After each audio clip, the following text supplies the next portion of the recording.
You know, Jessica, on the back and forth on the environmental issue and who's doing more to address it, hearing Wheeler, who's not Scott Pruitt, doesn't carry the baggage, the personal baggage that he does, but he does depart from his boss on climate change. I was surprised to see it. It's a rare departure, I would say, especially on an issue that has been so central to kind of the president's, maybe it's a Chinese hoax, it's definitely not man-made, and with the number of regulations that they have been cutting, I think it's over 80 at this point, at a fearsome pace, contributing to the climate crisis. That's what Kamala Harris now calls it.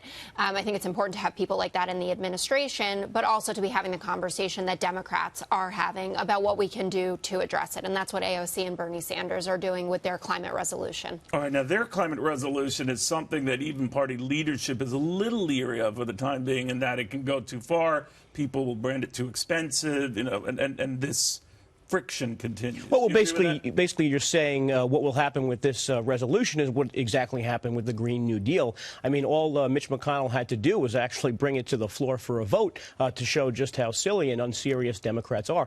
This is not about being a champion for the environment. I think the president laid out some points yesterday talking about the environment, talking about how to be responsible while still allowing economic growth. What Democrats want now, once again... Would you seriously say the president's a champion of the environment? No, I think the president is doing... I mean, they added $1.3 million acres of wilderness. I mean, you can go down point by point a few things that the president has done, but he's trying to be responsible and not sell out the economy for this sort of panic over climate change. Imagine if we gave Al Gore a blank check to do anything he wanted to do vis-a-vis the environment based on his not too scientific prediction that we'd all be, living in huts by 2016. That's what Democrats are after once again, and that's what we should prevent. You know, one of the things, Jessica, the president was trying to remind people of is I think you can have it both. He talked about that he loved solar energy. You can have going on that. In prior speeches, he's talked about wind and all the rest. Have it all. Jump ball. He wasn't going to favor one over the other, you say. Well, didn't he say that wind turbines cause cancer?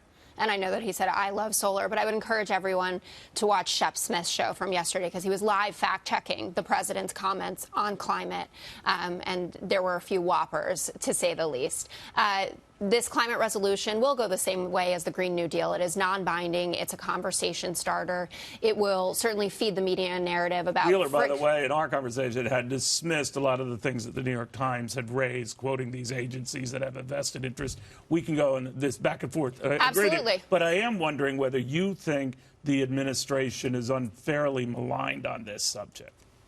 I tend to not find the administration to be unfairly maligned, but I hadn't seen that Wheeler fellow before, so that's nice to know that there are people in there. And there are certainly moments, I think, of common sense agreement, and there are certain things that are indisputable, and he's right, we have to follow the law, and the scientists have been clear about this, and the Supreme Court has been clear about this. But the idea of finding a middle ground when the party's positions are more represented by what President Trump is saying than what Wheeler is saying here, and frankly, Wheeler is more compromising than Scott Pruitt is, who's actually, as you say, the person who's in charge of all of this. I think you do come to an impasse where Democrats really feel like they have to drop the hammer on this and be talking about the climate crisis all the time. It's not the #1 issue to Americans, but it is an issue that matters. But it's an issue that's pricey to address, too, depending on how deep you get into this. And that's the point. Starting, as Jessica said, from a middle ground is tough when you're talking about a $93 trillion cost. That's $600,000 per household. Well, do we know what Cortez and Sanders are going to be espousing? We don't know the price on that, only the Green New Deal. No, but look, the Green New Deal had a lot of fundamental problems, and as Jess pointed out, Democrats are going to have a problem saving the environment when they're on the backbenches in Congress, because this is something that's not the #1 priority, not the #2. I think Gallup had it down to number 15. I think Pew had it as maybe 4% of people care about this as the #1 issue going into 2020. I mean, this is not an issue that's going to win back the White House for Bernie Sanders. It's going to give him some momentum in the Democratic primary, but it's not something that's going to win back the White House for the Democrats. Democrats, the polling that you were saying, I think, was the general public. Democrats do care about it more than Republicans. That's been going on for decades. It is an important issue to be addressing. People would feel like their candidates for president would be remiss in ignoring this. We have someone, Jay Inslee, is running a campaign on climate.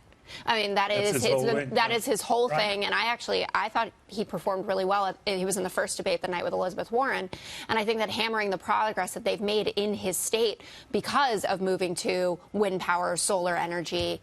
I don't know if that's enough to close the deal, though. It's early. Right. You can never be sure. You can't. At this time, wasn't Donald Trump, just coming down an escalator, 0.02% or something? Guys, I want to thank you very, very much.